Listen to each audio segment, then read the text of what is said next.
Chapter 18, 24 hours since the launch. I woke. I was a bit dazed. I had fallen asleep for about 2 hours at the helm. I wasn't sure where I was or if I was still dreaming.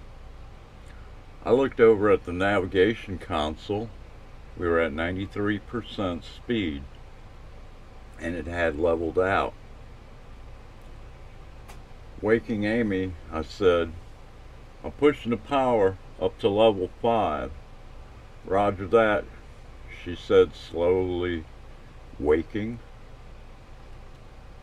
"We may have a problem. Radar shows debris ahead."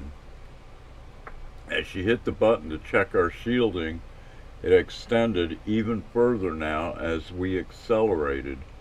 "How far out is it?" I asked. "Not to worry. Our shielding should deflect anything out of our way, and it's still at full strength." She hesitated and then said, "I can't believe this. It says it is extended out 100,000 miles, give or take. How can that be? It doesn't have that kind of range, does it? Should it?" "I don't know. Maybe it's boosting off our momentum. The same thing we hope will happen with our radio transmission on the way back to Earth, which is what I had anticipated earlier, kind of like a reverse Doppler effect." "I get it. This is to our advantage then." "Yes," and before I could say anything else, she shouted, "We're in it now." We really weren't. Our shielding was tough. And the next thing she said was, "They're deflecting, and rather quickly." "It's true," I said. "It's impenetrable, and even more so when more power is applied." One of my last worries was alleviated. I looked down, and the screen showed power level 6. I skipped 5 accidentally, and nothing detrimental happened? We won't have to worry about raising the levels or skipping one. "Well, that's some good news," she said.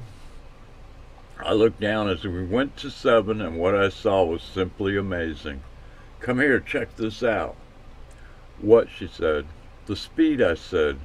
"We're at 96%, and I have to prompt the computer for orbital insertion of Kepler-2 now, in case we freeze up with time.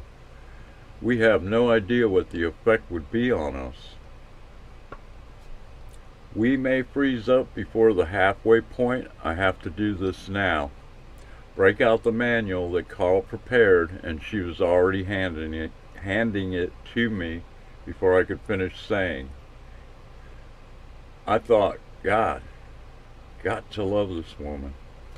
"You better," she replied. I smiled as I skimmed back through looking for orbital insertion programming.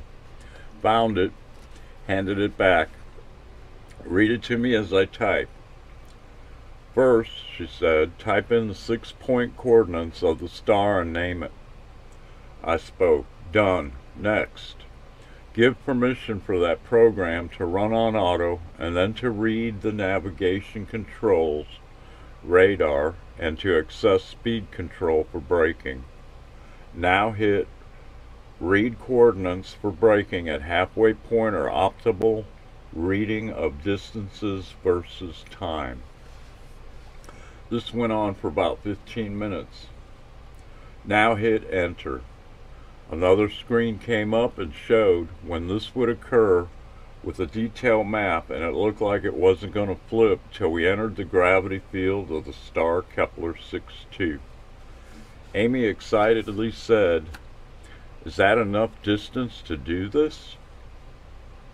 The computer has analyzed all the input and information that it has gathered and made an assumption. I would have thought more along the halfway point, but I was wrong about the acceleration, so probably I was wrong about braking also. If we keep accelerating, will it compensate? It should. It's running this program just like we thought, and it was no different for orbital insertion for the flyby of our moon, so I don't see why not. The parameters change. It's designed to learn when it's running, as I remembered what Carl had taught me.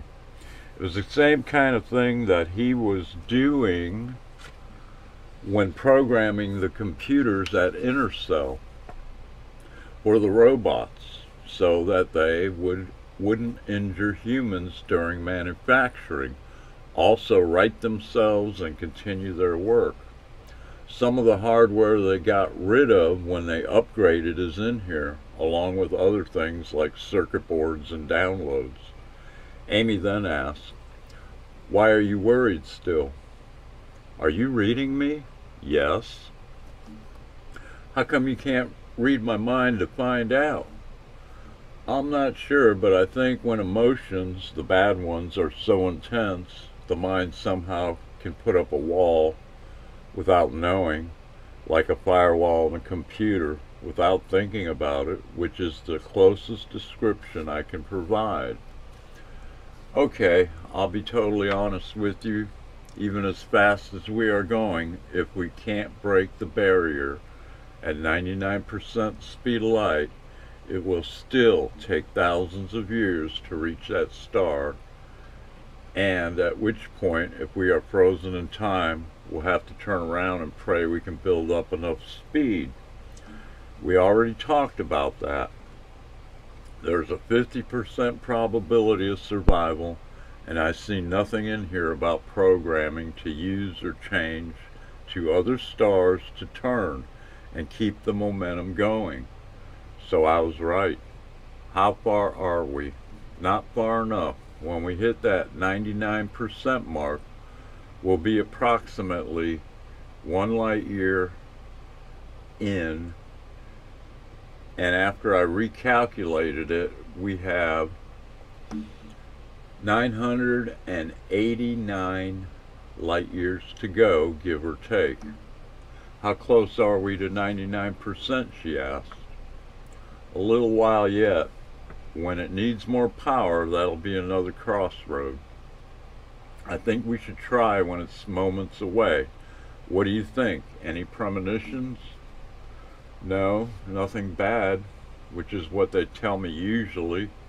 Every now and then I get a good one, like the first time I saw you and the first time I probed your mind." "Thanks, my love. I have no idea what will happen when we hit the next level." "Okay then. We are together on this. We keep going, right?" "Yes, we should. But we should send one more message back to the boys. They still may be listening, even though years have gone by from their perspective. We should send our logs and the recordings that the comm computer has been recording, and this should give them enough proof if they are still listening, so they know what we are going to attempt. Just make sure to use the secure frequency. Send everything we have so far. They need to also know if we are successful, they'll see us in a few years. Tell them also, no matter what, to keep looking for us. We're going all the way, and we will be back sooner or later, dead or alive." She said, "Okay, sounds good. What do you mean in a few years, dead or alive?" "The truth," I simply said. We didn't know if they would receive it, but we had to send it till we thought of a better way or time to resend a message. I said, "You better do it now before we continue on, because we are at 96.549%. "Aye, aye, Captain," and she went back to work. I laughed and said, "And don't call me Captain." Her face lightened up, and then she smiled at me.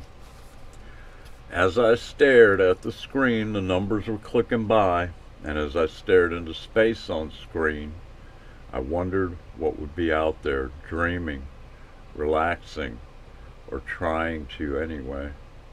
After a while, I snapped back to and asked, "How's it going?" "Just about done. They're all going to get everything that we know. everything we have been talking about. They'll get statistics on our supplies and the distances with the variables in our speed and now our location, and to let everyone important to us know we're still okay. Great, baby. I think at this point we need to turn on our homing beacon. Oh, okay. And I added a PS to Drew also. She giggled as she said that. Good girl, I said. They're all going to love that.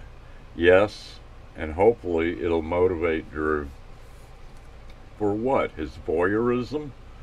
Tone of my voice sort of demanded an answer, but I knew what she added. I was reading it in her mind now. He wanted to know what it was like. No, to stop being so reclusive. Maybe it'll motivate him to find someone. She then added, to find someone that's for him like Carl has. Do you think he will? Don't know, maybe. She then inserted, what do you think they're up to right about now? I don't know, but maybe they have a patent by now, but without the scan and our flight records, without the demonstration we had planned to show the world, maybe they decided to wait, and if they are waiting, they may have started building another ship, who knows? They may think we're lost and have given up on us. Well, she said, they're going to see a moon flight, all right. I laughed my ass off at that statement and said, this is why I love you so much.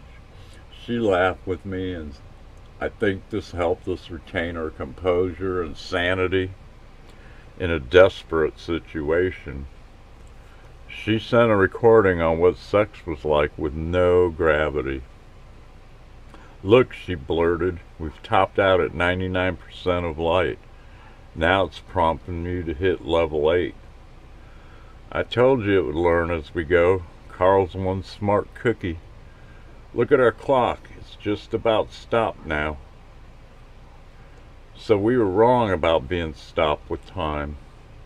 Yes, and I believe our force field will eventually make a wormhole in this line of intensified energies, and this is our only hope, our only chance. Or we turn and try to go home at that point. We don't know how long that might take, and that is a scary choice. This also means something else, I said. We are in a sense in limbo as of now. And then I asked, are you all right with the choice? Should we do it? Yes, we should. She then smiled seductively as she was playing with a double entendre. We should do it all the time. Okay, I said, and we did. Later, as we got back into our seats and strapped in, that's when she said, wow, that was unbelievable. I agreed.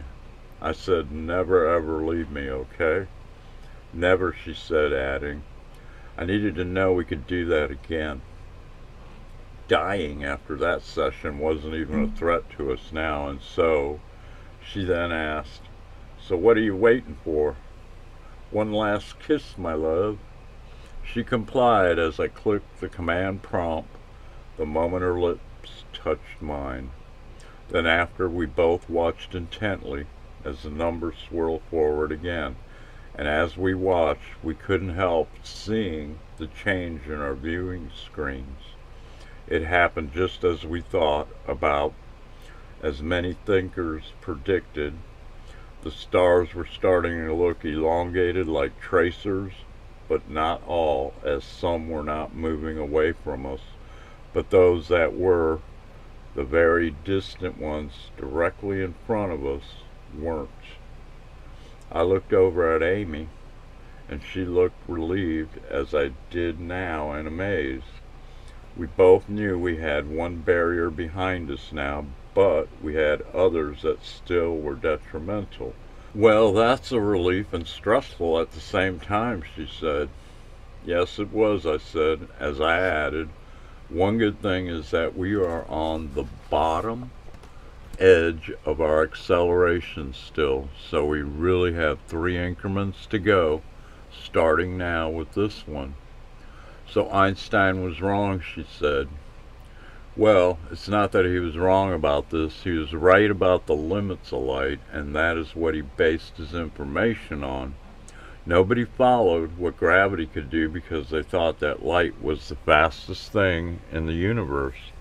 But no one had counted on gravity and electromagnetic fields and zero-point energy being just a bit quicker.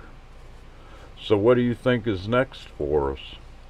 I don't know. Your guess is as good as mine. We still might beat this prey, I said. We have a couple of weeks to figure it out, give or take. She headed for our galley and then returned with food and drink. As she came back up and floated up to the opening in the floor, she said, "Open your mouth." Then tossed 3 pills at me, which floated over in my direction. As I maneuvered to catch them one at a time in my mouth, I remember studying the effects out here on the human body. We need calcium supplements and magnesium, vitamins, not to mention exercise, which we weren't set up for. I realized she was in a positive way of thinking, though. Thanks, baby, I appreciate it. She went back down and came back up with food and more drinks and asked, "So what do you have?" Watch the star field. See the star dead ahead? Looks a little larger, don't you think? Looks like it's slightly larger and now brighter, she answered. Yes, and it's not elongating. That's our destination. But look at the ones that are more toward our side. Yes, trails, and it looks like what seems to be the beginning of a tunneling effect. Yes, now look at the navigation screen. We're steadily increasing in speed, but power level is barely moving toward the end of the scale, not like before. What does it mean? I'm not sure yet, but we are unbound by time and space, so there is no limit to this level, maybe. Or we get more out of power levels now. I need more time to analyze it. I wondered what the top end is, she asked. I don't know, Amy, but let's let it run for a while. Like this. Time is on our side for the moment. I don't want to stress the ship, but so far there seems to be no effect in that respect. She asked, "Anything else?" The only thing I see is some excess heat in the engine room, but that can be vented out since it was in a vacuum already. Or open the vents for more cooling, and I did that, and we are stable now. I said, "Look, we just passed the speed of light and still climbing. Good, we need an advantage now, so what do you think we should do?" "Let me meditate on that," she said. "I don't know yet." I didn't know what she meant entirely, but I agreed. It was a redundant question she didn't answer, at which point she floated above me, eyes closed, and relaxed. I crunched some numbers, trying to figure out her next move, and wished Magic was here. He was way better at math than I was, and a lot quicker with it. Then I thought about this. If the 4 of us were here, the terms of our survival would be more drastic and too crowded. And if there still was a future in this tech, we would have to come up with a larger ship for sure. I thought about a lot of things as I watched stars fly by, some slowly, some quickly, and I forgot and thought of why men went to war, and I looked at all the resources out here, and the realization of the fact was that there was everything Earth would ever need out here, and so much more. One planet could never run out. How foolish that we didn't think about how to harvest what we needed from the asteroid belt, moon, or other planets. Instead, we kept going in reverse, killing each other. And I thought, what a stupid species we must look like to anyone that was, or maybe was secretly out there observing us and our planet. And as I was checking the stats and life support, Amy awoke from what I thought was probably a nap, grabbed me by the back of the hair and pulled my head backwards, looked me in the eyes and asked, "Why the worried look?" Then she gave me a big kiss, and I really loved her ways. I answered, "Well, you know, not to worry, my love, there's only one thing to do." "What's that?" "Floor it." "What makes you say that all of a sudden? Is that what you got from your nap?" "No, more than that. Remember what you told me about Orion?" "Yes," I said. "I had an out-of-body event, so it is a gateway to a city. In our reality, it's invisible. I couldn't go in either. It wasn't my time yet, just like you. And my escort also told me things as I asked him questions." "Really? Like what?" I said. She asked me seriously, "You're not being sarcastic, are you?" "No, I'm just tired. Math always does that to me. It pisses me off." "Go on, my love." "Okay. We will live. We have to take a chance, and we have to rely on our technology at a certain point. It is an extension of us." "This is what you got from there?" He didn't say exactly, except that we would learn something spectacular. "Go on." "I guess when we become safe, when that happens and is done, we are to head back to Earth. It's not our time yet, and here that means you too. I also had this feeling we were chosen." "Chosen for what?" I said. "We're supposed to find out in time." "Okay, I believe you." "We survived all this." "Yes." "So, what did it look like?" She projected into my mind a giant city on a bedrock with a dome surrounding it overhead like this. Then she drew it in our paint program, and this took her about 20 minutes. I had floated over to see what she was doing as I kissed her about the neck. As I looked at the drawing, I blurted out, "Holy Hannibal." Then I asked, "How did you do this so quickly?" "I don't know, but judging from my past skills at this, it's as if I have been drastically enhanced somehow." "Wow," I said, "it's very similar to what I've seen. The being that talked to me told me that all of the accumulated knowledge was in the main gates building. It is called the Library of the Akashic Records. This is what many people know and have found out also. It is known that it is not on the physical plane, but rather it exists on the etheric level. This is almost identical to what I drew free-handed years ago. I believe you experienced the same thing I did. It was a library of everything ever known in the universe." She continued, "When I was there, a being spoke to me mind to mind like you experienced. And I understood also that time is of the essence. I'm not sure why yet, and that scares me." What do you think it is a representation of?" "Same as you believed back then, as now in your mind. You know the answer. It's the New Jerusalem." Why do we get to know all this is what I can't quite figure out. All she could say was, "I don't know yet either." Then I said, not to change the subject, but I was thinking about why the computer chose Kepler 62, and why not a nearer star like Alpha Centauri, which is only 4 light years away. That would have been more logical even for a computer. So I posed this.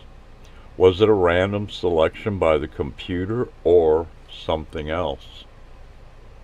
Yes, it is odd. It must have been the trajectory of the missile and the position of the next star to attract to, but I'm not sure either.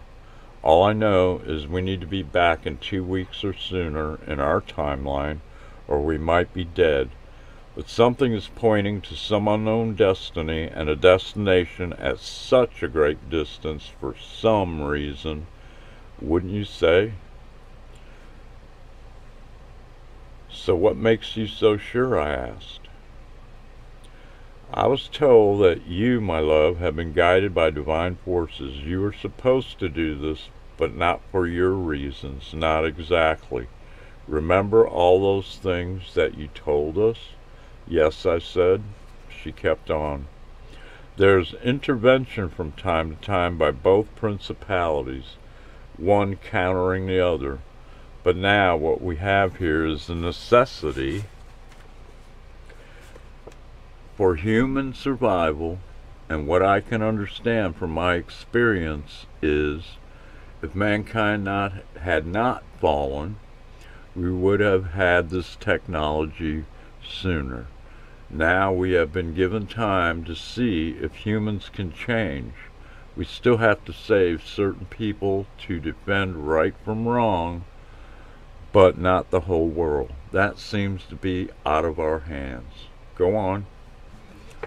That's why it took so long to get this kind of technology. Then I learned for sure that there are other beings in our universe that did not fall, and there are others who did, thousands of years before we were ever created. Interesting, I said. So it follows biblical teachings, and it must, if it is what we think and pretty much know it is. Yes, Spock, it is. Don't call me Spock. And then we both giggle a little, trying to keep our spirits up. Then she placed both hands on my temples and projected what she experienced directly into my brain. I then said jokingly, "Who's Spock now?" as she implanted her vision. It was exactly what I had seen years before, down to the bedrock. There must be even a greater reason for all of this than it seems for us.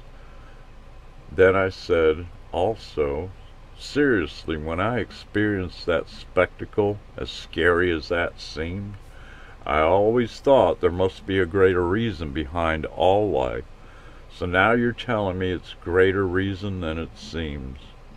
I never realized I was guided at the right time to those who had a greater knowledge than I did to put this all into perspective, and you see it too. After her projection, she asked, "What else are you thinking?" "What? You aren't reading me?" "No, I don't do it all the time. Do you?" "With me it seems to be random, if ever." "What else?" "Let's see. I haven't figured out exactly why religious experiences and this technology and us are intertwined. Why would they be related? Why be shown different phenomena for what we thought was our reason, then to learn that it is our reasons? For a lesser extent, somehow. Shouldn't it all be out of our hands? I don't know, except I believe it must be important to know to keep moral responsibility always in the forefront of anything we do. We'll know somehow in the future if this is correct. She then said, "I was told you would come to that conclusion also." "You're right," I said, and then in a raspy voice she said jokingly, "Your faith, strong it is." She was doing Yoda now. What a brilliant mind, smiling at me so happy now, and now knowing I would believe all of what she had showed me and told me as she played it back to me in my mind again, knowing I wanted to see this fresh memory again. I had no doubts, and her memories matched mine perfectly about what she had seen, what she had experienced. Scientists on Earth would be throwing fits knowing that we based our decisions on as we dealt with this technology and our predicament, which would be in a religious, moral manner. What in the world could we do? What could be the reasoning? There was nothing to do now but try to stay alive and continue, so I reached over and moved the arrow on the navigation screen to level 10. Everything was ready. She pulled my head back and kissed me on the forehead, and we buckled up. "Hold my hand," she said. As I clasped it, I asked her, "Are you ready?" I hit enter, and the computer did the rest. All we saw was a flash of white light. Our force field was now so intense that a tunnel of haze, white light formed in front of us, and we flowed into it suddenly and with great force, and it was as if all the stars blended into one blinding light on the sides of our path that lasted what I would consider to be about 25 seconds. Then everything went black as we entered the Kepler system, and then all we saw was the brilliant sun and the stars reappearing in front of us. We looked at each other in silence. All the pressure was gone now. We sat there mesmerized for a few minutes, and calm had overtaken us as we realized we were still alive. We had taken another successful step in the testing of the unknown capabilities in physics. It was then, at this exact moment, we knew we would make it back home. "What a relief," she joyously stated. "Look at the clocks, they're all moving again." This was almost instantaneous for us, with only about 47 hours of flight time. I could only look at her and smile, and she returned a joyous smile with a new hope. The feeling was overwhelming and mutual. What a scene we were witnessing in this new solar system. Next, Chapter 19, Old Ground, New Ground.